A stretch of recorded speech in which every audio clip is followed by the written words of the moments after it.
lovely kitty cats. How is everyone doing today? I hope you all are well, because I am well as well.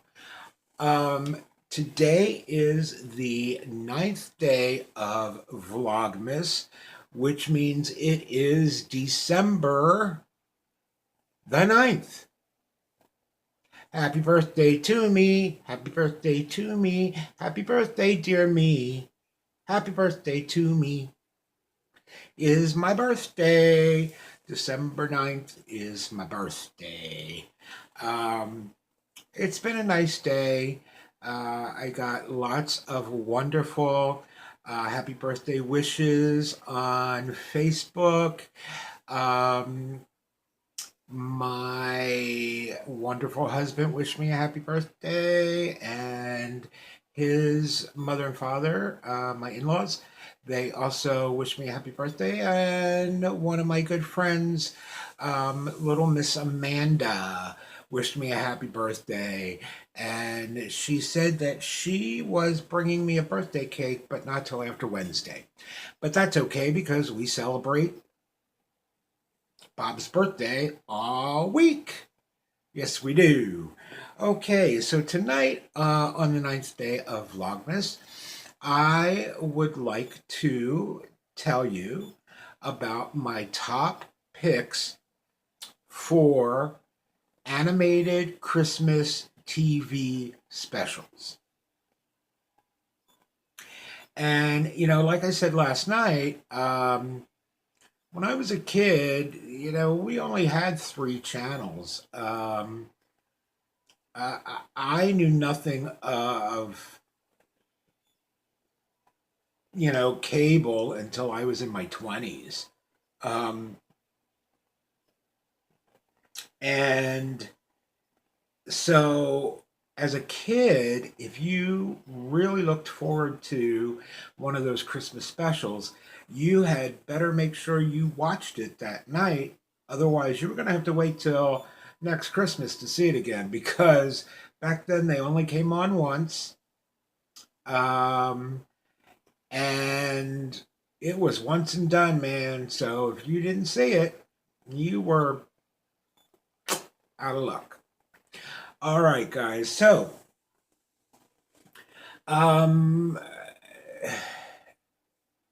we're going to start with my least favorite and go to my most favorite. Okay. So, coming in then at number, I think I have 9 of them, is the animated special Little Drummer Boy. Now, the Little Drummer Boy, Rumpa-Pum-Pum, was never my favorite Christmas song anyway. In fact, it's probably one of my least favorite, behind, that one, Run, Run, Reindeer, Santa's Gotta Make It to Town, and there's another one that's sort of like that I can't stand either. But Little Drummer Boy was released in 1968. I was 6 years old in 1968, and I don't remember watching this TV special until I was a little older. I mean, I really don't remember 6 years old that well. But it really always was kind of my least favorite. I still watched it. It was a Christmas TV special, so, you had to watch it. But, yeah, not really my all-time favorite.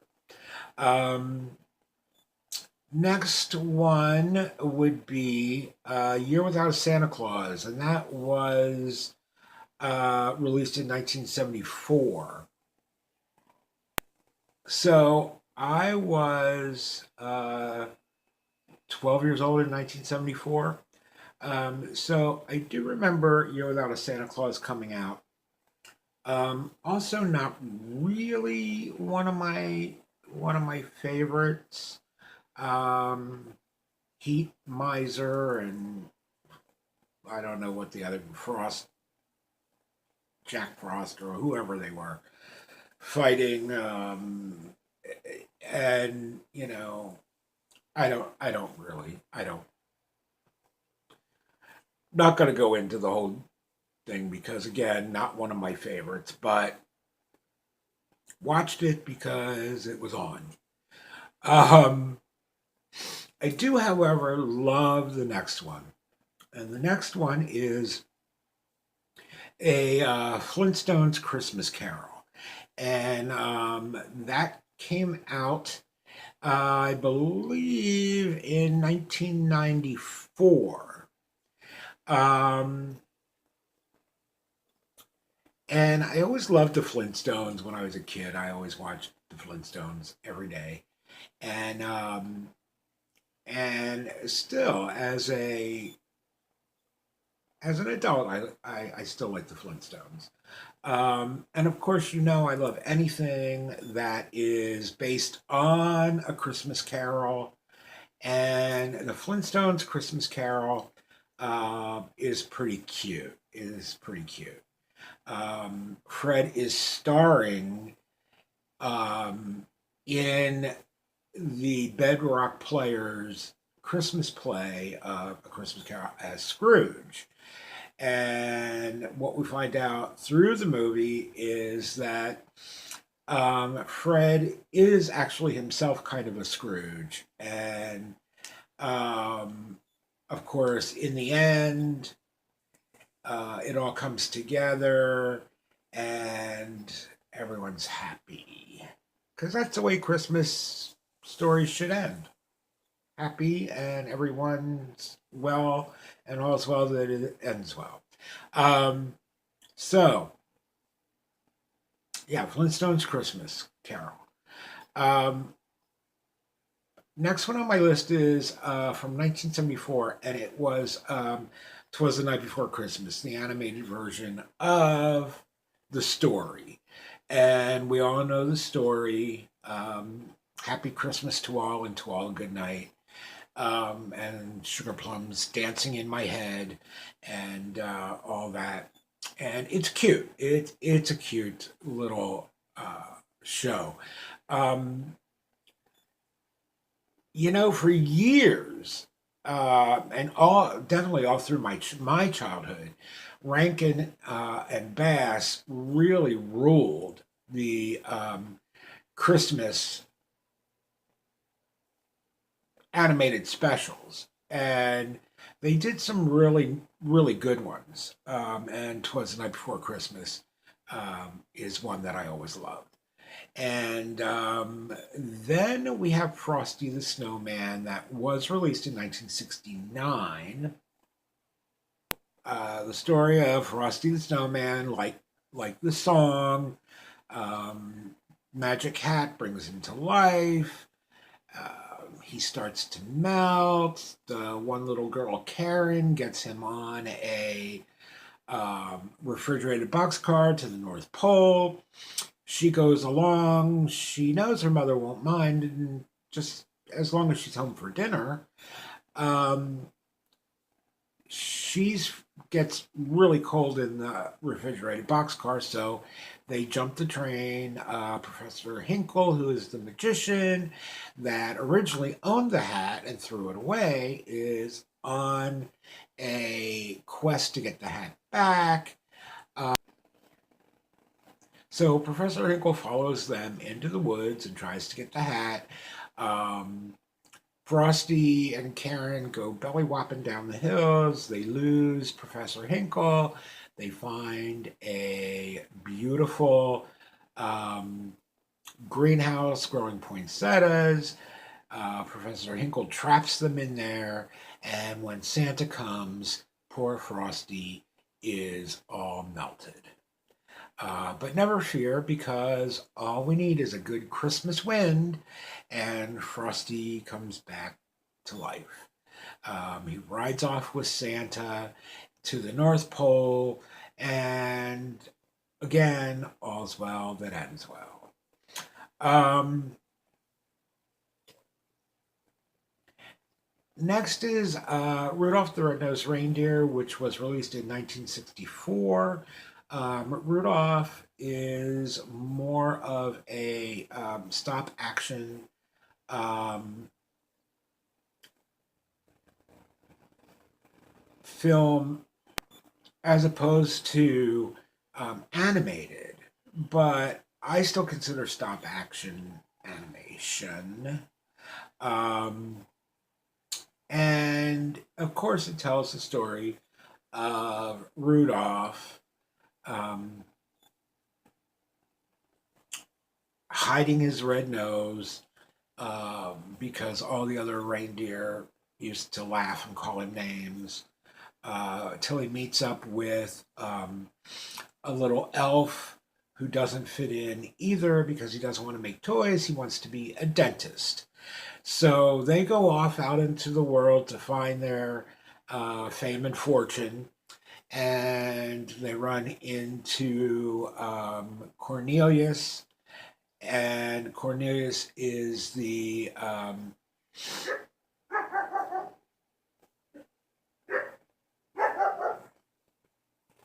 don't have a dog. Um, Cornelius is the prospector, always looking for gold. Of course, there's the evil abominable snow monster, who is a bumble, and bumbles bounce, and they escape the bumble because the little elf pulls out all his teeth because he's a dentist. They also run across the island of misfit toys. Um, and there's also two endings to Rudolph the Red-Nosed Reindeer. The original ending did not show Santa coming to pick up the um, misfit toys and rescue them. And that first year, they did a huge letter campaign to have them change the ending because it really upset people that um, the misfit toys did not get rescued, or they didn't show them getting rescued.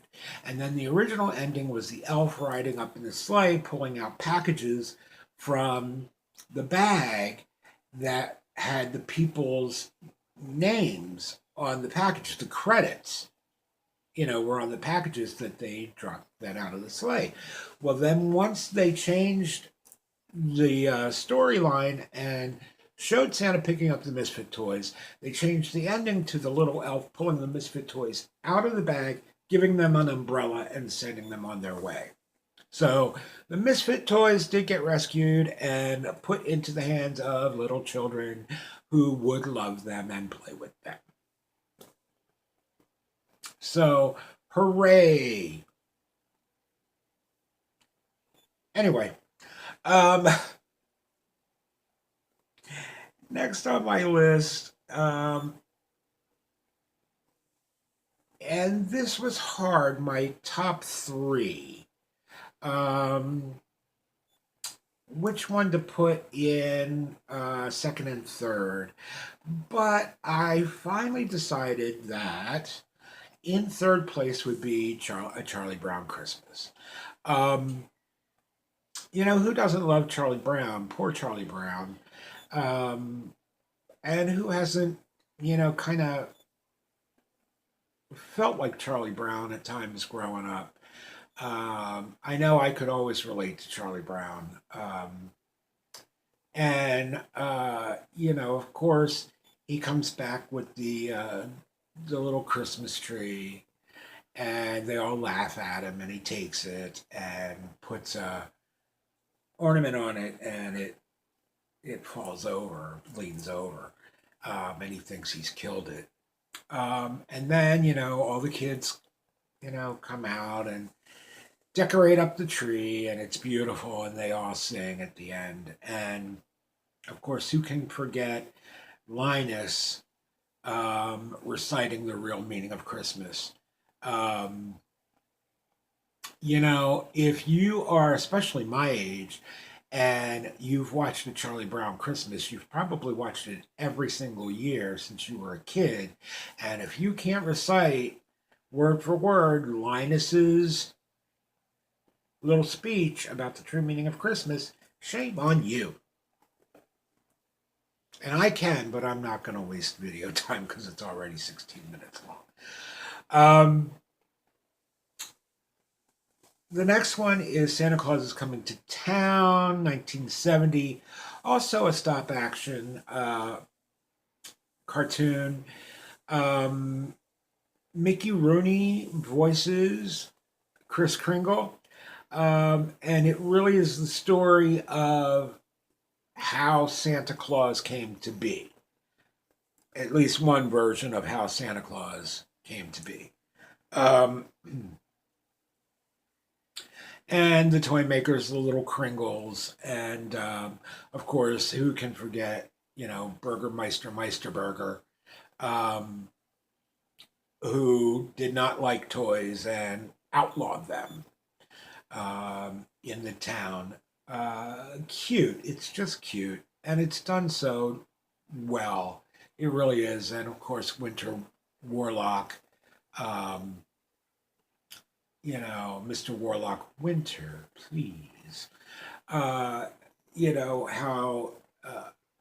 Kris Kringle melts Winter's frosty heart by giving him a choo-choo, a toy choo-choo. So, it's just it's a cute little cartoon. And, it's one of my favorites.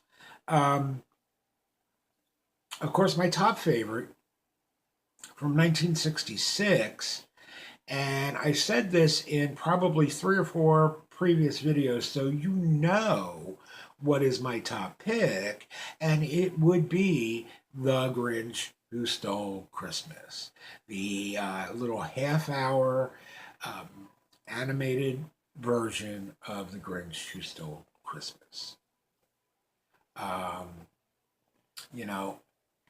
Everyone in Whoville liked Christmas a lot, but the Grinch, who lived just north of Whoville, did not.